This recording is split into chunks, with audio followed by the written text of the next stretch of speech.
This is the cultiplow that we use for creating the seed beds. It's got these chisels that are on here and very sharp. One of the things we were trying to do is bring up all the rocks, break up the super hard pack that was out here, and then out here in the vineyard at the same time, creating the seed bed that we needed for planting. So it's a multi-use tool, and actually I've got two extensions that go on to make it even wider for the 12-foot rows. And I find it to be a very effective tool from Smizer. And like I say, we just run the drag right behind it there to help keep it smooth and get some of the big clods broken up. Compost. Compost should be a product of well-composted material. That's, in fact, this is still very hot, but this is grape seeds and pumice from the wineries. But it's main thing with any kind of compost, even in a garden, is that it also is not high in salts. Salts can be very detrimental to plants in any quantity. But ouch, that's hot. You can see how it's all composted down from the stems, the skins, and the only thing that really doesn't get broken down too much is, like I say, the little grape seeds. The little bits of grape seeds, like right here, for example. And it looks like maybe there was some wood chips put in here at some point, which is good. But there should be no weed seeds, again, because if the compost is hot enough, so therefore they're not going to germinate, because the last thing you want to do is bring in many different noxious weeds or weeds that you may not want to deal with later on in the future.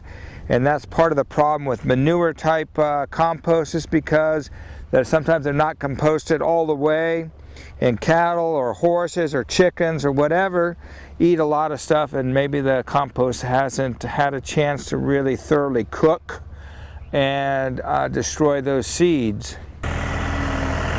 So this machine here has a hydraulically driven floor that pulls the material out to the back. And these spinners are also hydraulically activated so they can put the material out to what we want. Again, we're just trying to get somewhere pretty close to 4.5 to 5 tons per acre, and not too far under the vine trunks. So this is a relatively new machine. It's a Watcom manufacturing out of Washington.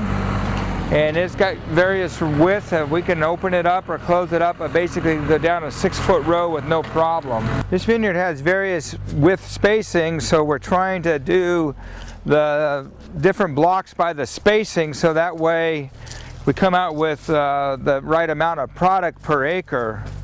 But again, we're trying to keep the bandwidth a little bit from basically right about here, where it can be cultivated in, all the way over to about here, and not try to get too much underneath the vines itself.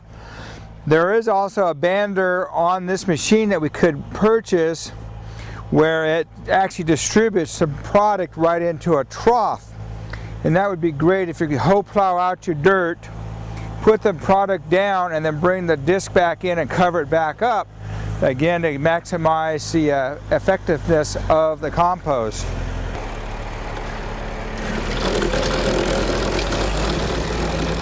With this machine you can put out gypsum, limestone, combination of products.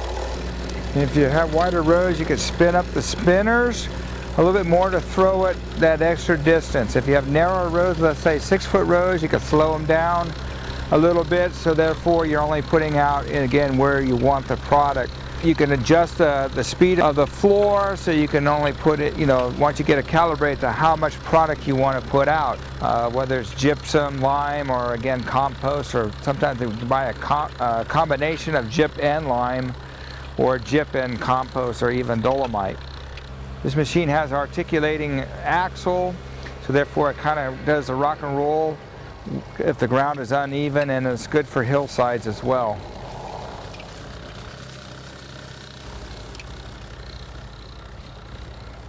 One of the best practices for post-harvest is being able to plant a good solid cover crop. And there are many different seed blends that could be made up for one's particular needs or use. but in general the one that I like to use the most is what we call a max organic builder. There's approximately 40% Cayos oats, there's about 30% bell beans, 15% of some peas, and a little bit of vetch in here, and that combination is a great source of biomass next spring. And we let it grow through the winter. And again, we're putting on approximately about 100 pounds per acre. Then we're also mixing it with another type of seed, about 10 pounds per acre of hot stuff. And in here, there's a little bit of Dacron radish, canola, about 40% of the Brackle white mustard, and another 40% of Nemfix mustard. We also put in some fertilizer to ensure that there's some phosphorus, especially for the roots of the cover crop through the winter, to keep it going as well.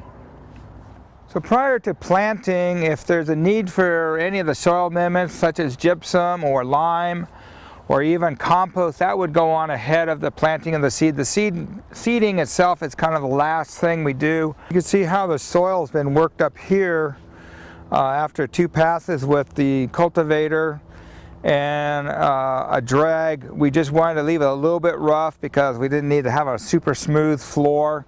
Again, just because we know the culture wheels and the press wheels will be able to just incorporate that seed to the right depth.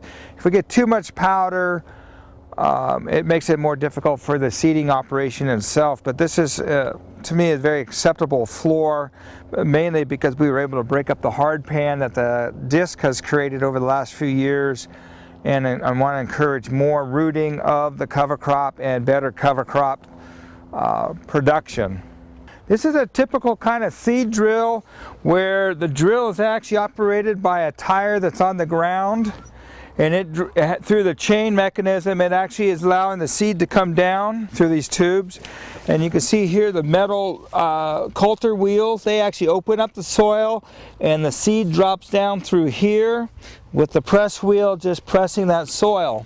Whereas this back box here is if we wanted to put clovers or some other kind of seed mix, we could actually do that at the same time, but it's just easier for us to mix it in the big box.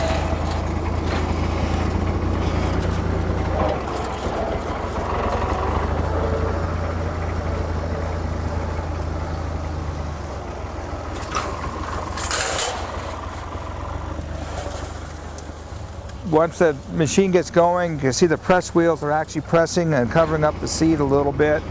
There's a little bit of exposure here from the beginning when we start in and come out, but it's not very much at all. Again, all of this here is, we're talking about putting on approximately 100 pounds per acre of seed and fertilizer.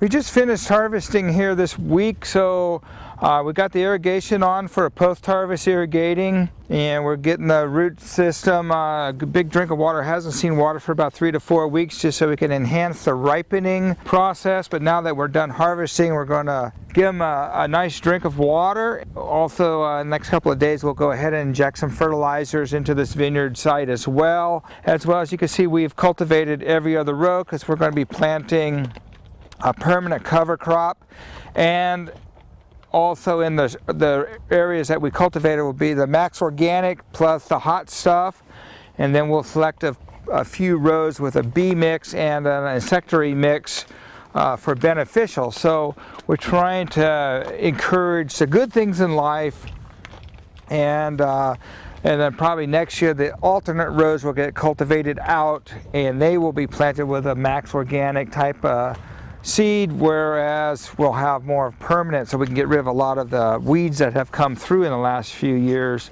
One of the nice things about this system here is we also got it set up so we can use what we call PW water. That's treated water from the winery that we can also put through the system when their processed wastewater is ready to be deposited out to the vineyard at certain times of the year. So we have a dual system, and we can utilize the processed wastewater that's, once it's ready to go and be deposited for the vineyard, we can go ahead and do that as well, depending on how much is in the tanks and all of that.